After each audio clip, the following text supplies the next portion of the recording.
This episode of the Capsule in Conversation is brought to you by Harrogate Spring Water. Famous for its waters since 1571, Harrogate is Britain's premium natural source water.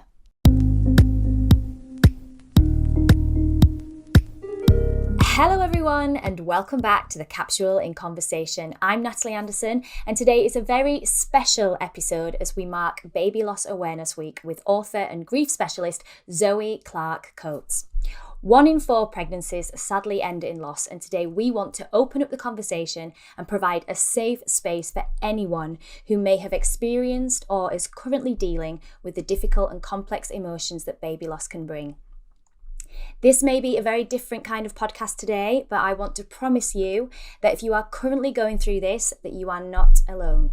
So please take some time, just relax and join in with our conversation.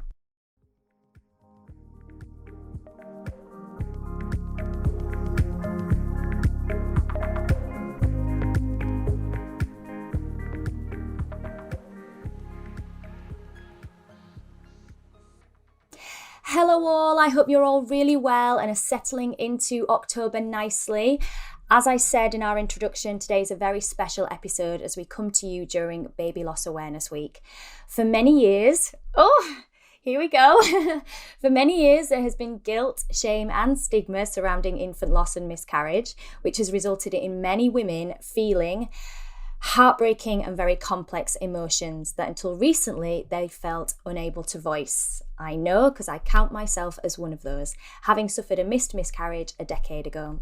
Now, my experience was beyond painful, and as you can probably tell, still to this day hurts an awful lot. But, many years later now, I wanted to be able to speak to my brilliant guest today, Zoe Clark-Coates, to hopefully bring some much needed light, support and guidance to the table for how best we can cope. Zoe, thank you so much for joining me today. It's an absolute pleasure to have you. Thank you for inviting me on. It's an honour. Now, Zoe, you are one of the UK's top experts in grief. You're a regular commentator for the BBC and ITV, and in 2018 worked with the Secretary of State and the government on the Baby Loss Review. You've also been awarded an MBE for your services to the baby loss community and for your campaigning for better bereavement care.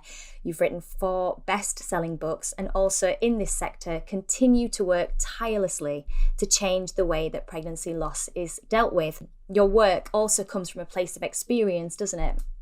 It does. So if I go back some time, just to give you a bit of my background, I trained as a counsellor so many years ago. My mum's a therapist, so it was something I was really interested in. So trained as a counsellor, but never intended to use it professionally. Then went back to my first love, which was events marketing and PR. And me and my husband established a global events company. So running festivals and conferences and award ceremonies globally. And we were living life. So we kind of delayed having children because we were living, traveling and being just together and enjoying seeing the world whilst working. But then I got that ticking clock, which I thought was a myth. I really thought it was a myth. I didn't think that happened. And I went from being kind of relaxed about having children. I knew I wanted them, but I didn't feel under any sort of time pressure or anything, just suddenly being just desperate to have a baby. And so we tried for children and tragically lost our first baby in a miscarriage. And that miscarriage I kind of dealt with very different to subsequent losses. But I just pretended it didn't happen. I didn't really engage with it. We didn't tell people around us. We just survived it together. I got pregnant again quite quickly, actually. And that time just felt really different. And the pregnancy was progressing really brilliantly. I was going for regular scans. Everything was great. I was reassured that everything was in the right place. And we were watching our little girl grow.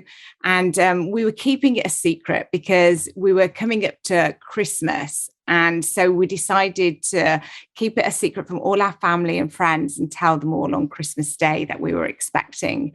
And we knew they wouldn't be thinking that was even a possibility because they didn't know about the first loss. So they didn't even know we were trying for a child. So we knew it'd be this magical big surprise. And then I started to bleed. And it was so scary, so terrifying. We thought something had obviously gone wrong, which any woman who gets bleeding in pregnancy thinks, and went for a scan. We're totally reassured she was absolutely fine. There she was, kicking away on the screen. Everything was great. So we went away feeling somewhat reassured, still worried about the bleeding, but because we knew she was okay, just thought it was something that was unidentifiable and not something to really worry about.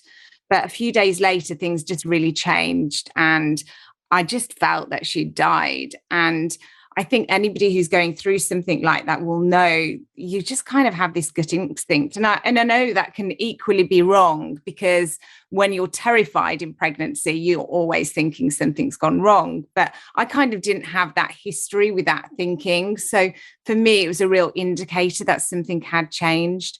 And we went for a scan a couple of days later after having really poor care at our local NHS hospital, where they asked us why we were upset.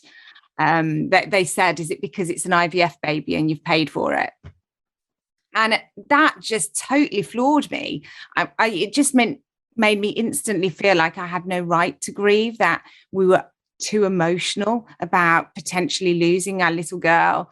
And that kind of, I guess, just made us feel moving forward that this sort of grief connected to baby loss does need to be kept a bit private, because you just are met with so much insensitivity.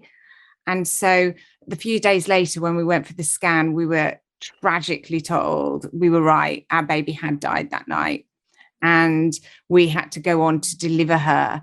And it felt for a long while after that we would never feel happy again. It felt like the end of the world, and I felt like I was in a black tunnel and I would just never recover. We decided to try again, however, and then tragically lost that third baby. So after that point, after the third loss, I very much felt like we were done, and there is no way I could try again for another child. And we then lost our dog, who really instantly, he was fine 1 minute and had died within a couple of hours. And that was kind of really the end for us, in the fact of our journey to trying to expand our family. I felt like there was no way I could handle any more grief. We'd lost 3 children. We'd lost our dog, who was like a baby to us, because we didn't have physical children with us. And we just didn't know what to do. But then a while after that, I found out I was pregnant, and I just couldn't believe it, because we'd kind of made a decision not to try again. So it felt like that decision had kind of been taken away from us. And that was the best thing that could have ever happened. So we went to see our consultant, who told us everything looked great. Everything was in the right place, and just try not to be stressed, which obviously never helps. If you're told not to be stressed, of course you stress just as much. But that was our first child we got to bring home. So that's our daughter, Esme. So she's our miracle girl. And I'm just so glad that kind of decision was taken away from us. Life was amazing. We thought we'd stop at 1 and not have more children. But by the time she was about 1 year of age, we decided that we'd love to try again and love to have another baby. So we decided to try again to give Esme a sibling. And tragically, we went on to lose our little boy in exactly the same way as we'd lost Darcy, where we'd been going for regular scans. Everything was great, being monitored constantly, told everything was fine. And then on one horrible afternoon, we went for a scan, and we were just told his heart had stopped beating for no reason. And we were back to that trap door that opens beneath your feet and you fall. But we'd got a little girl that we had to keep going for. And she was in the room when we were told he had died.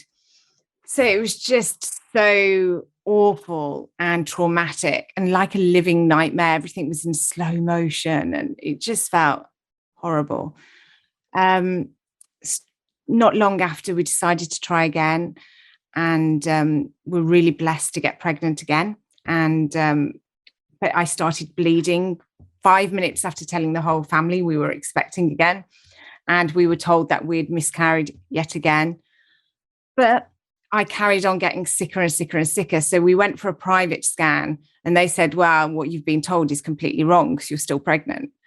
And so we'd gone over the whole of Christmas and New Year being told that we'd miscarried, and they were wrong. I was expecting, and not only was I expecting twins.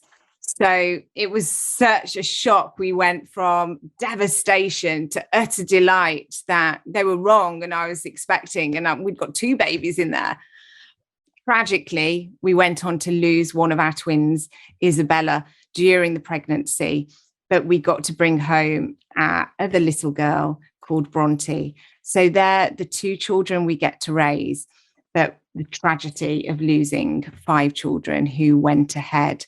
And it was because of going through that we realized what was missing, that there was a really remarkable lack of support out there. And what we were noticing was the charities that were offering support were very focused on one area of loss. So you had one that would focus on loss after 24 weeks, another that would focus on loss, early miscarriage, or loss before 24 weeks. And we didn't want an organisation like that to offer us support. We wanted an organisation that said all loss matters, that it doesn't matter what gestation your loss was, it's your baby and you need support. And we also wanted an organisation that offered support for anybody who, however long ago their loss was. So the fact that we knew it wasn't time limited, the fact that if we didn't want support right now, that was okay. If we wanted support in 20 years, the support would be there. And so we saw that there was nothing like that. And so that's what we founded. It started as a not-for-profit division of our company that we ran. And overnight, it exploded. And before we knew it, the company ended up having to let go of all of its clients and just service the charity for enable the charity to do the work it was doing and to launch global remembrance services around the world and offer the support. And within a matter of weeks, our website was getting over 650,000 hits a month. And now here we are, 9 years on, I think it is now. And the support we offer reaches over 50,000 people each week. And which is just amazing, tragic, but also amazing. Yeah, I think that in the time that you founded that charity as well, I lost my baby in 2010 in the January, and I felt there was nowhere for me to go, and the care I received.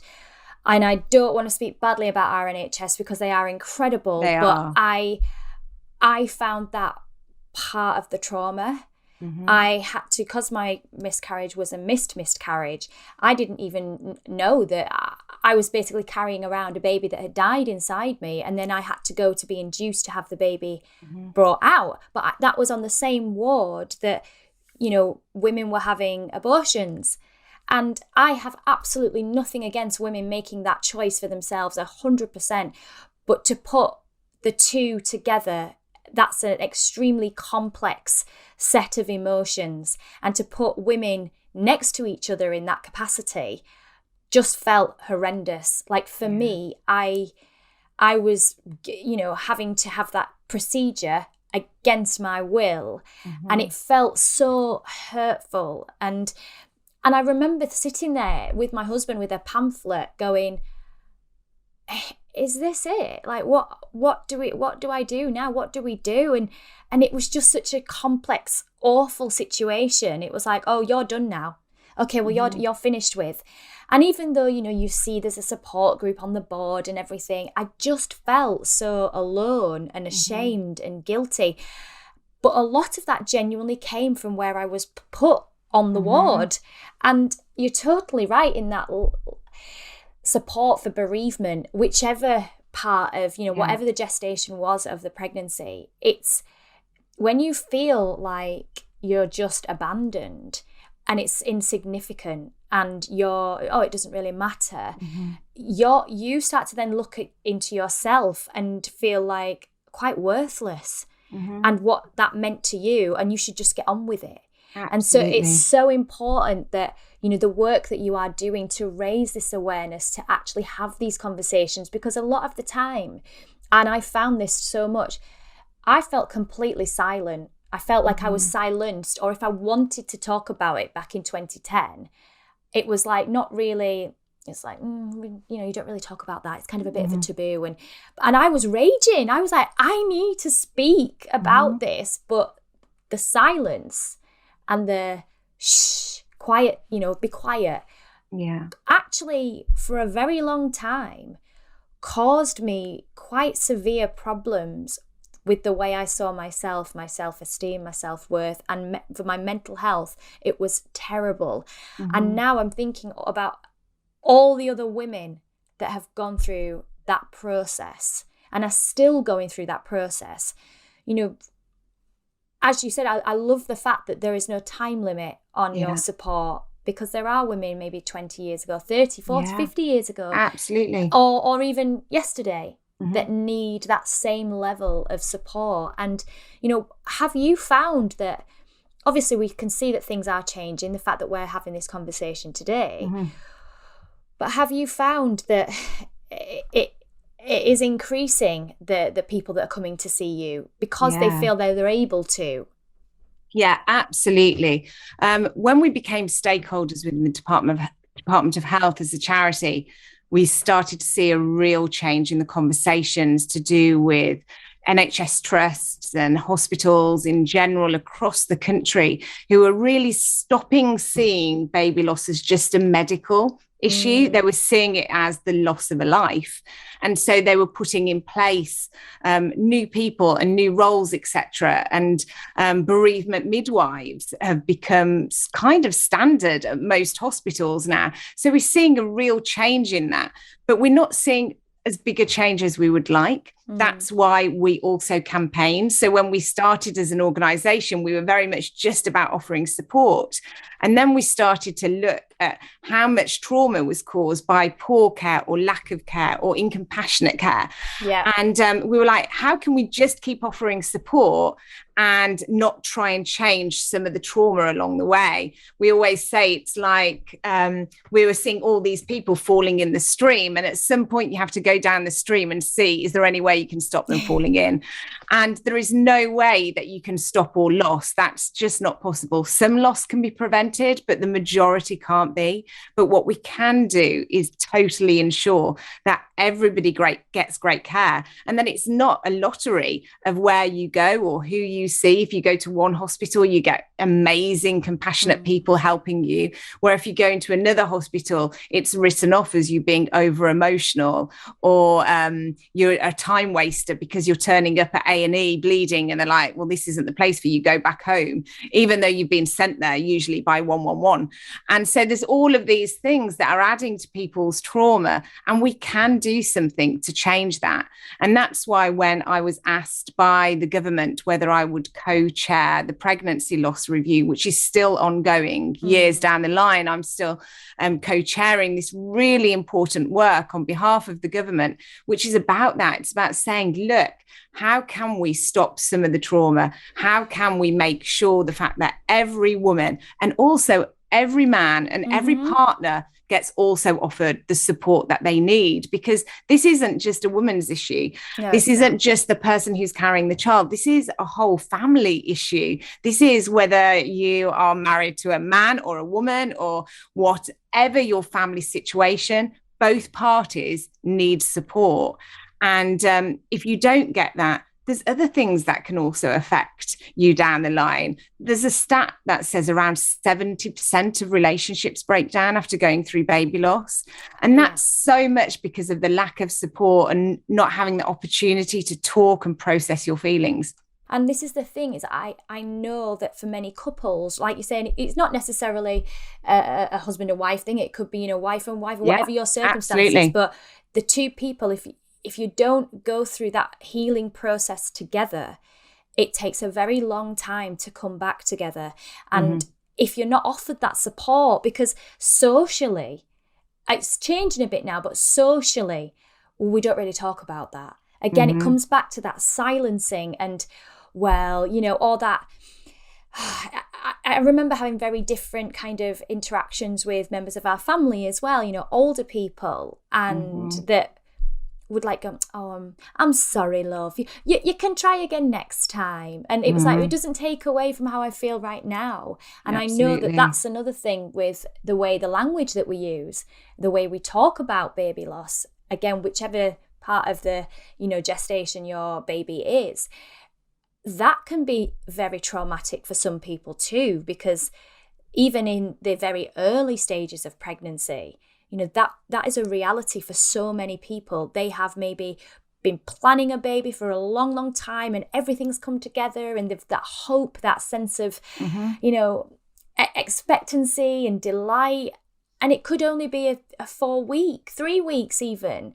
It still aches and hurts. Absolutely. And the language that is used towards people, oh, you know, I hate saying this myself, but it's something I've heard, but, you know, well, it wasn't really real at that point, or, you know, did it even have a heartbeat? Well, to me and to our family, yes, it did. Yeah. And we have to change that as well.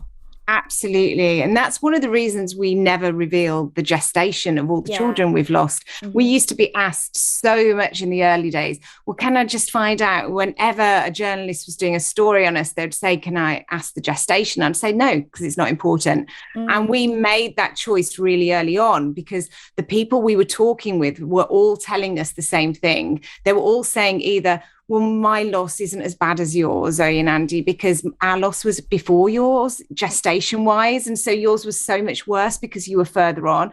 And I'd keep saying, it doesn't matter what gestation. Our loss wasn't worse than your loss. We all lost babies. That's all that matters. And so we discovered this whole, it is a generational thing, but it's also a societal thing that people put a higher value onto a baby that lived longer. And we want to see an end to that. We want to say the fact that if you've lost a child, you've lost a child. And it doesn't matter whether that be at 2 weeks pregnant or 30 weeks pregnant, you still have just as much right to grieve. You still need time to process that loss because you have lost so much. And for us, the only way of reinforcing that message was not sharing the gestation of our babies and saying it's because it doesn't matter. And that's actually served really well with the charity's message as a whole over the years, because it really does make people stop and think. Because I think what most people ask people is, oh, what gestation were you? Yeah, how many weeks? How many weeks were you? And they don't even mean to do it to show a lack of empathy if you're earlier on. But I can tell you as a grief expert, that is what people do. And it's really tragic and really hard for people, because whatever gestation, they lost their child. And that's the bottom line of it. But we're bad in general in the UK of talking about death and loss. So this isn't just a subject that's limited to baby loss. It extends all bereavement. British people are just so bad at talking about death. So whether that be surrounding a baby or whether that be surrounding an older person, we're just not great at engaging in the subject.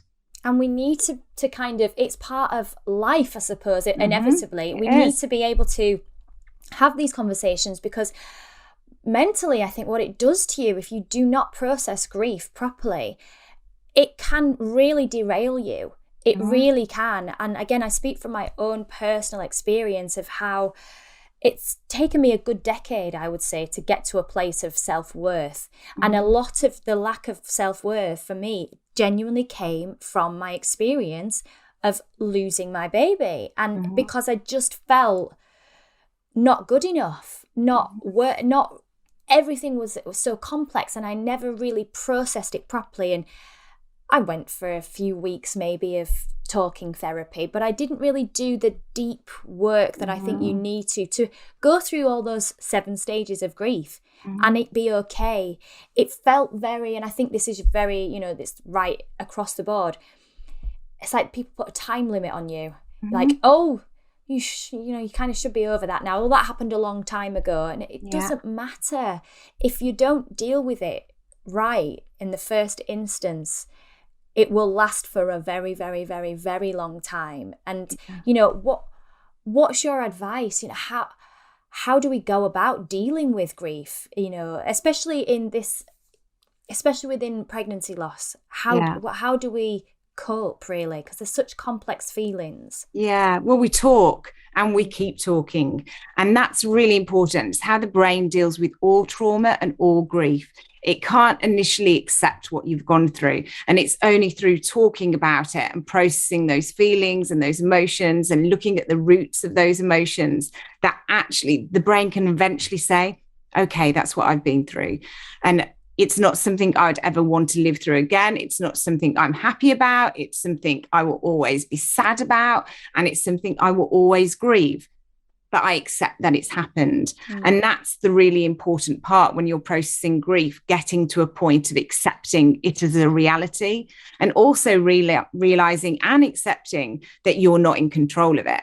And that's why so many people go through self-blame. They blame their body. And that's the way of the brain feeling still in control. So if you convince yourself that you were the issue, that you caused the loss, it makes your brain falsely believe you can prevent it in the future. So it gives you a sense of control when actually the world feels completely out of control because you're grieving. And so that's why people fall into a pattern of just believing it was themselves that did it. They find self-blame is actually the way of moving forward and feeling somewhat in control, but actually then has a huge knock-on effect of many other areas of your life. And so what you need is usually help to understand that you aren't to blame, that there was nothing that you could do, but make your brain still feel it's okay to accept that. And then most people need a bit of help doing that, whether that be through counseling or whether that be just through sharing regularly with friends and family and allowing your brain to accept the horrible thing that it's encountered and accepting the fact that this is a lifelong journey. Grief isn't a season. It's a walk that you will go on until the day you die. It won't be the same as the initial months or years for some after the loss. They can feel very dark and hopeless. And eventually, for most people, hope does return. But it's still something you process for the whole of your life. You're still dealing with the emotions that came out of that. The loss is not just something that's put in a box and closed. There's always something you're missing out when you lose a child or lose somebody else in your life. There's always an occasion that you wish they were part of, or you wish your family was larger than it was. And that's why it's a lifelong journey. And as soon as you release yourself from this public time pressure that I've got to be through this and back to the old me, when the reality is you'll never be back to the old you because you changed. At the moment you encountered loss, you changed forever. And that's what people often, again, need help accepting, that they can't go back to who they were, but they can move forward and find the new you that you're happy with. Yeah, because this is the thing, like what you were just saying then about talking about it, because that was the other thing I found very difficult, was that statistically 1 in 4 pregnancies will end in loss, which, you know, that is a lot of pregnancies. But nobody really discussed all that bit. And so rather than me feeling kind of normal almost, like, okay, well, there's a really high chance that this could happen. And so you would just be like many, many, many other women. And it'd be very frank. And I felt like I was an anomaly. Do you know what I mean? And actually, that's so wrong. When if you experience loss, you're not an anomaly. This is very much can happen, and it is happening every day, all the time. Like so many people, sadly, are experiencing this. So we shouldn't feel like we're the different ones, because that's how it felt to me. And then when you want to talk about it, there was no help. There was no offering, no conversation, no nothing. And even in the social groups, not really. And therefore I felt like and I'm sure a lot of people have experienced this and are still experiencing this, that they couldn't bring that experience to the table because oh, right, well, you're a bit different, or, Mm-hmm. oh, that was a bit deep. When actually I Yeah. feel like it should be more in free conversation. It's the same with like the fact that people didn't used to talk about the menopause, and we talk a lot Yeah. more freely about that now. It's like, oh, women's things. Do we really want to be talking about that? Yes, we do. Yes, we Yeah. do need to talk So about that, true. because the more we can talk about it, the more I can say, actually, my son Fred was my second pregnancy Mm-hmm. without feeling an element of shame, secrecy, guilt.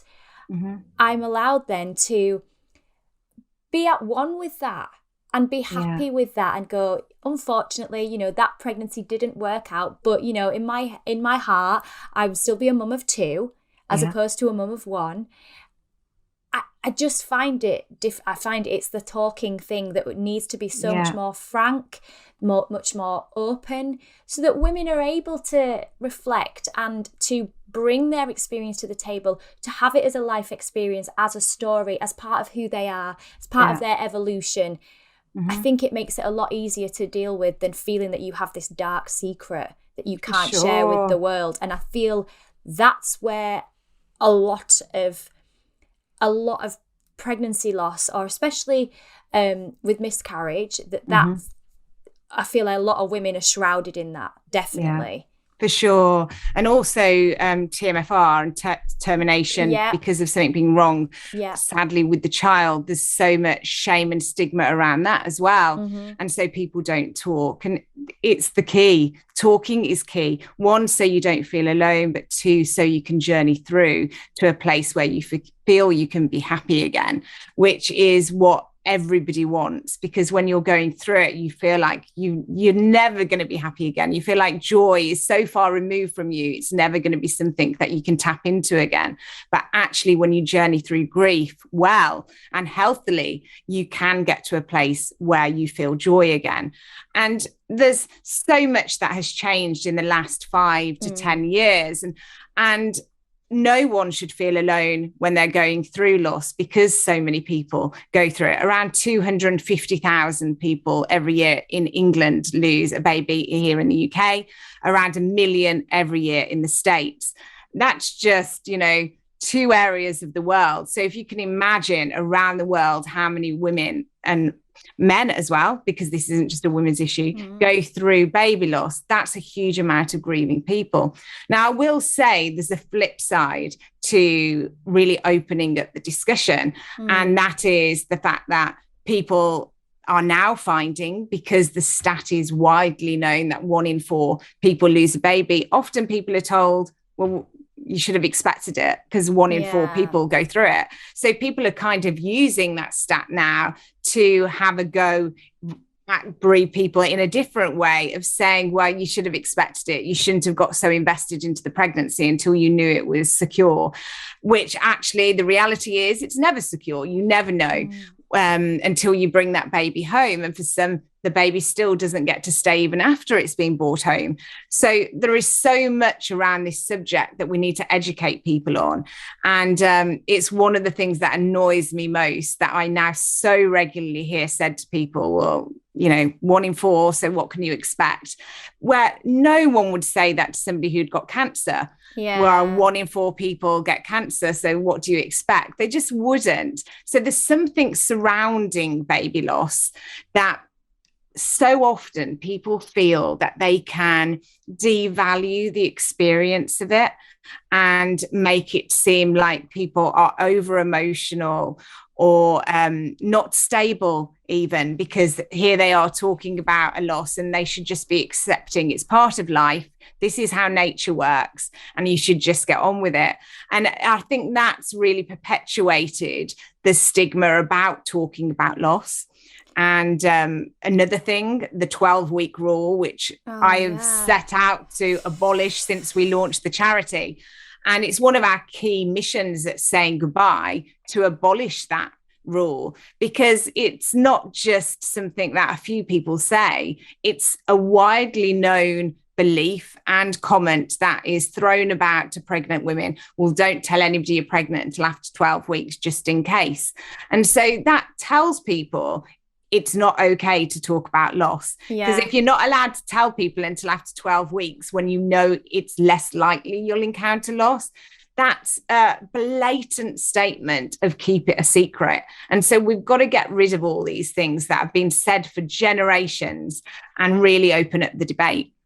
You're absolutely right. That secrecy thing, because we were very similar. We did wait until after 12 weeks, and we told our family, and it was amazing, and everyone was really happy. And then we lost after that. Yeah. And you kind of think it just it creates this heightened sense of expectancy of like, oh, if it was before that, then it's almost meaningless, and there's other people that lose, like we said before, earlier on, and they're like, oh, well, was it before 12 weeks? The whole gestation thing, I think it's fabulous that you don't mention the gestation of the baby, because actually you're so right in that, because it's important, it's valuable, no matter what stage the pregnancy was. The 12, and even after that though, after 12 weeks, it's not secure. You're not secure.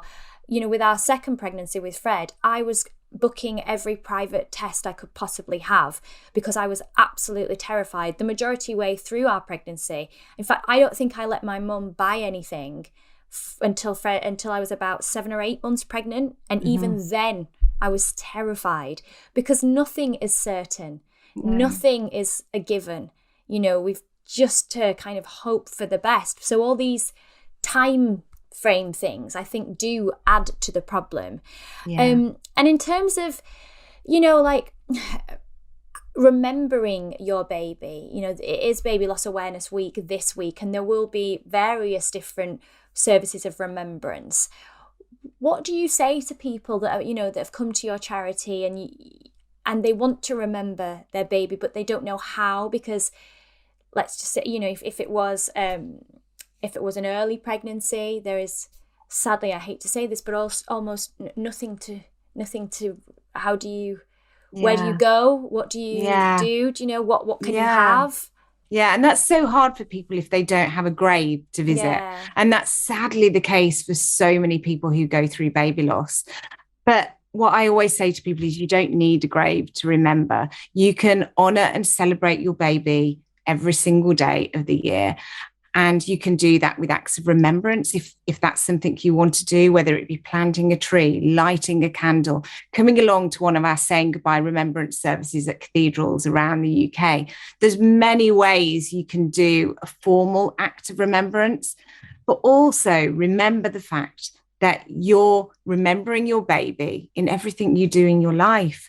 Often I have people approaching me saying, I feel so guilty because I've never done something as a physical act. I've never fundraised for a charity. I've never jumped out of a plane. I've never run a marathon. And I feel so guilty. And I'm like, but are you doing other things? Are you enjoying your life? Are you doing things and supporting your family? Because all of that is a way of remembering your baby. You don't need to feel guilty for how much or how little you do.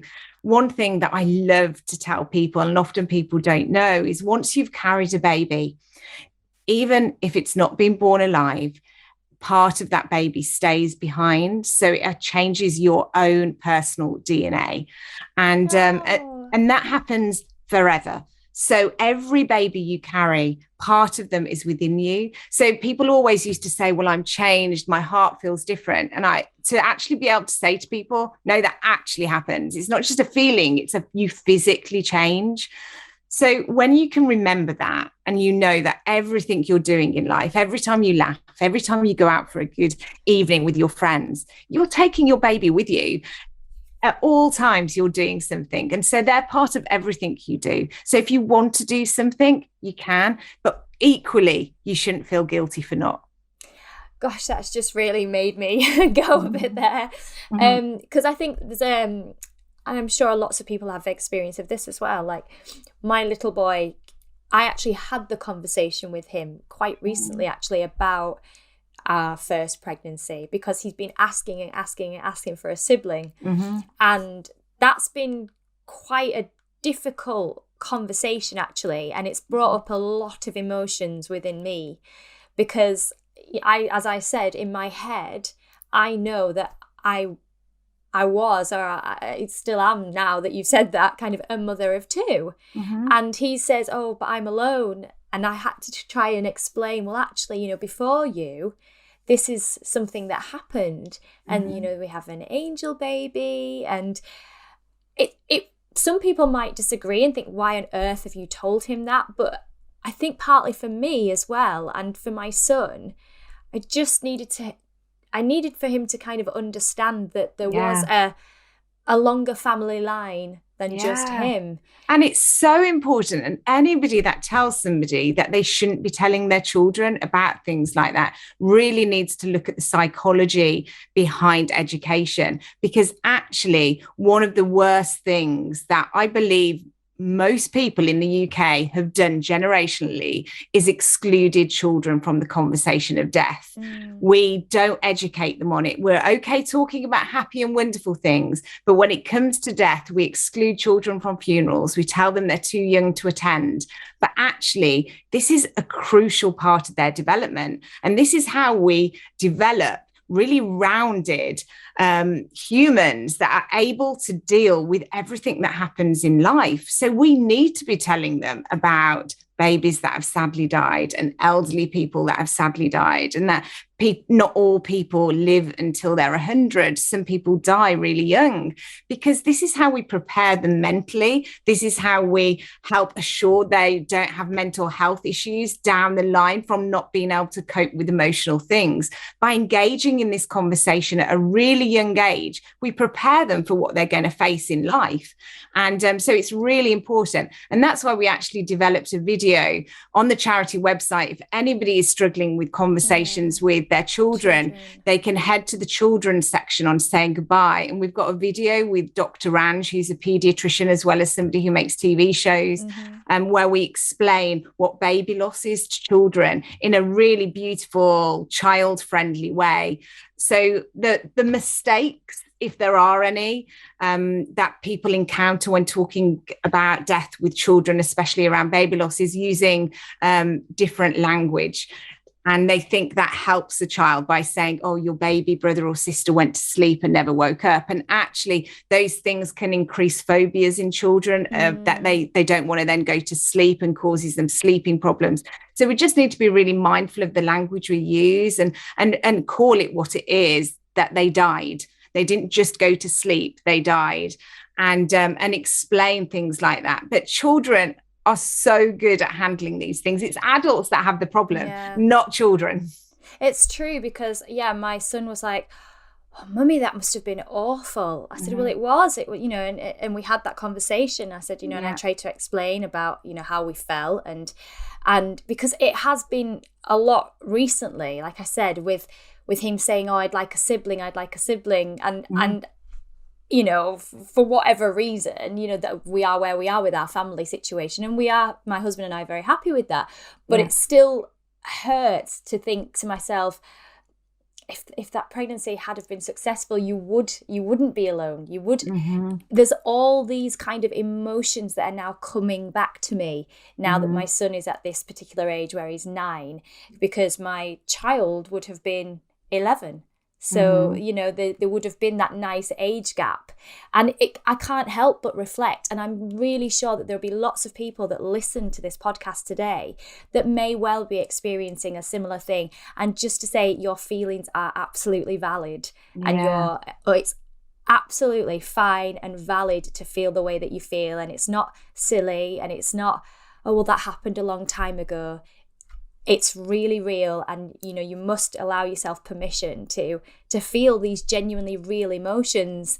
You've just talked to me, and literally my eyes just went, and I was like, oh God, I'm gonna cry. And that's my natural reaction 11 years later. Yeah, because grief is a lifelong journey, and you're journeying with it. And another thing that people need to hear is that those tears that you cry are different to tears of joy. They're chemically made different. So if you cry from grief and weeping, they contain a hormone that actually helps your body process grief. So when you keep those tears back, that's why there's this famous saying that if you don't allow the tears to come out, your internal organs weep instead, because it has a knock-on effect of your physical health. So that's why it's absolutely 100% healthy to cry when you're grieving, because you need to let all of those hormones connected to the trauma out. And that just brings me on to being kind to yourself. Mm-hmm. That's something you really have to do. You have to take the pressure off. You have to stop beating yourself up. And as you said earlier, your brain will try and find those reasons and try and rationalize it.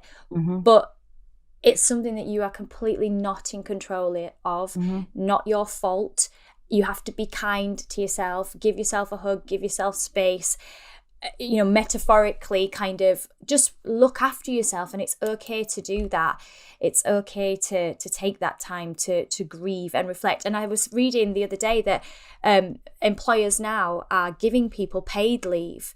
Some are. Yeah. So some are have started to go down that path for miscarriage, pregnancy loss, all these different areas around this. Yeah. Which I can't believe it's taken this long for that to just be a normal thing. Yeah, and I think it's going to be years before we see it as standard. In April 2020, the government brought in paid bereavement leave for loss over 24 weeks of 2 weeks leave, but it's still completely down to employers pre-24 weeks. And people still have to go to their doctor and get signed off sick or because of stress, rather than being able to take something legally mandated by the government. So whether that will change down the line, I'm not sure, because there are so many issues surrounding bringing it in pre-24 weeks, in the fact that it could be exploited and people might use it wrongly because there's not a body or a stillbirth certificate, which there is for loss over 24 weeks, or a birth and death certificate if the baby's been born breathing. So pre-24 weeks would be very hard to govern.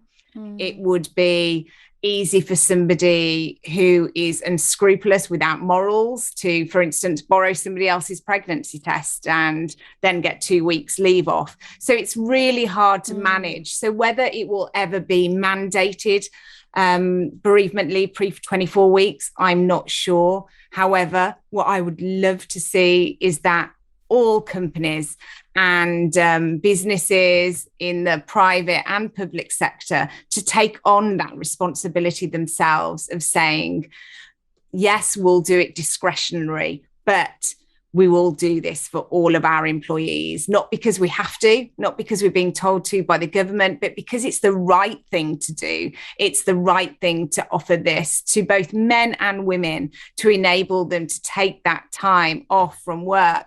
And it's the right business decision at the bottom line of it too, because you get more out of your employee. There's no point somebody coming to work who's utterly broken, can't even focus because of what they're going through. So in the long term, it's going to be a real benefit to employers as well. So I'd love to see this being brought in across the country. And I'm just so pleased that some big companies such as John Lewis and certain councils and a couple of banks have now brought this in. And I hope all of the others follow, and that peer pressure will make people say, this is not okay if we don't offer this to everyone.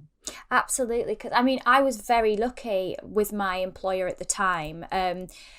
I was actually working in the West End. And I'd gone home for a scan, and sadly then stayed at home for the following weeks for the procedures and everything else.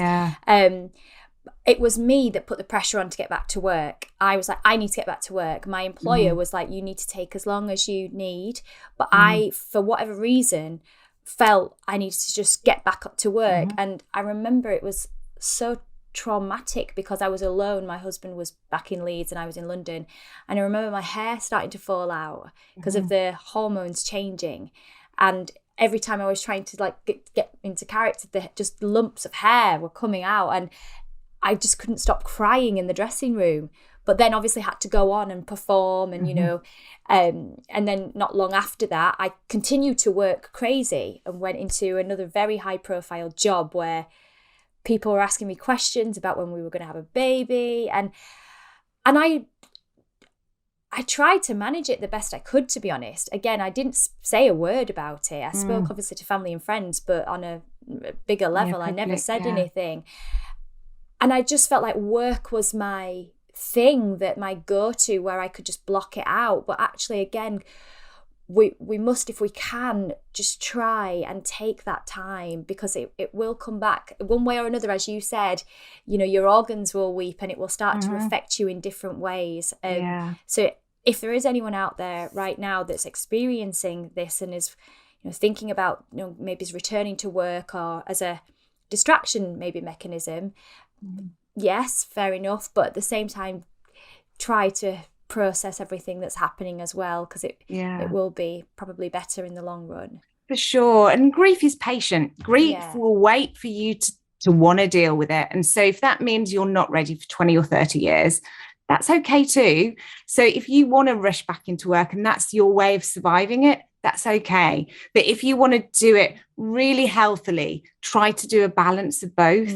So if you feel work is going to help you, go back to work, but take that time on evenings to work through your feelings, to process, or get a counsellor where you can go for weekly appointments to process that, because it will always resurface. And often people don't know what's happening then, because if it does bubble up years later, people are then usually come to me in a position of going, I have no idea what's wrong. All I know is my world is falling apart right now.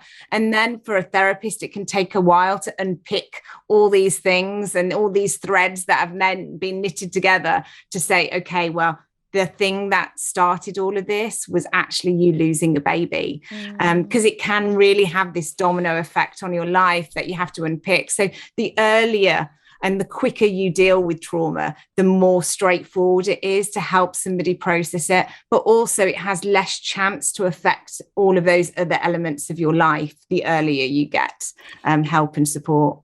And as we said, right at the beginning, the care that people do receive, it is a bit of a hit or miss thing.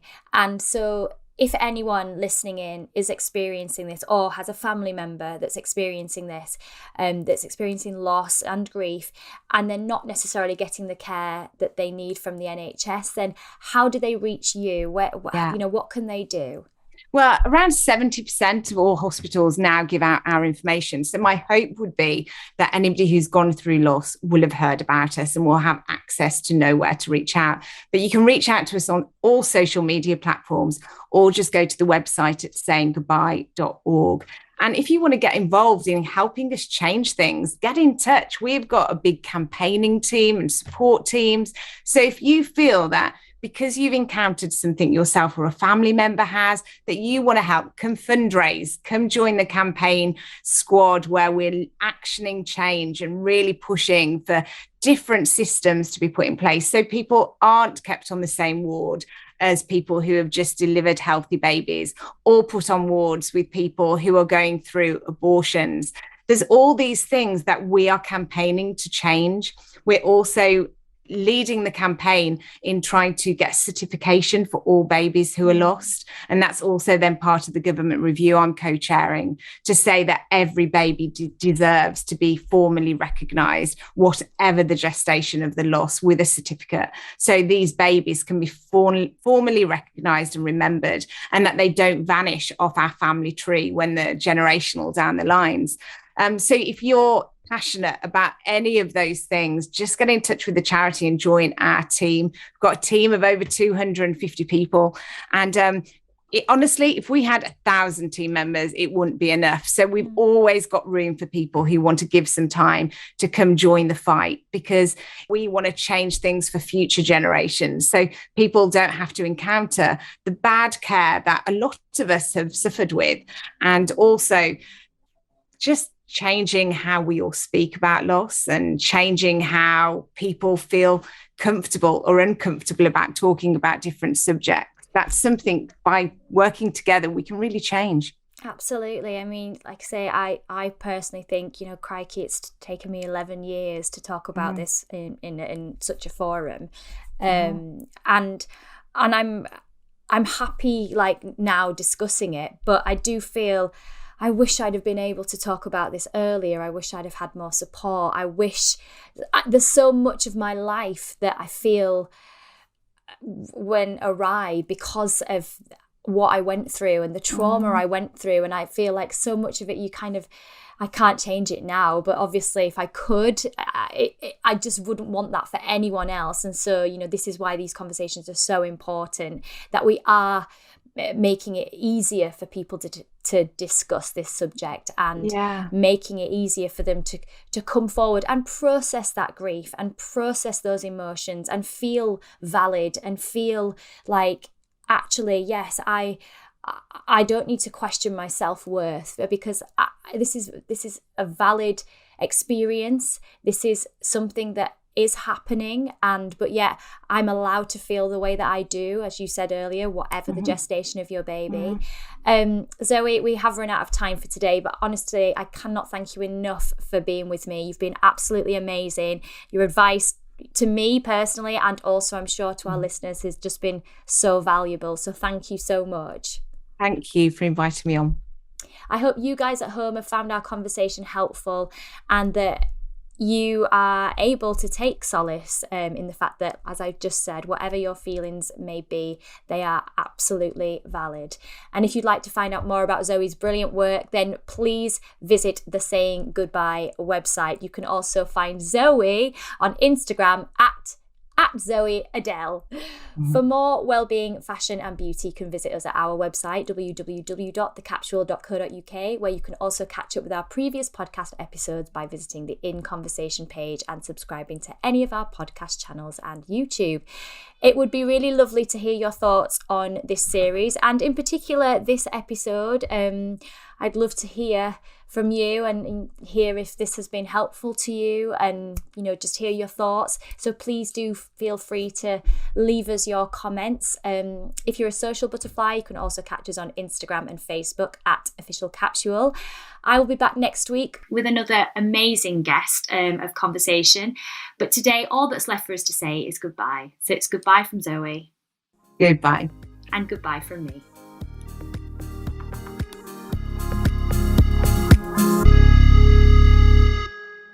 This episode of The Capsule in Conversation was brought to you by Harrogate Spring Water. Bottled at source, Harrogate Spring offers a pure, refreshing taste with a delicate blend of naturally occurring minerals and electrolytes, perfect for healthy hydration.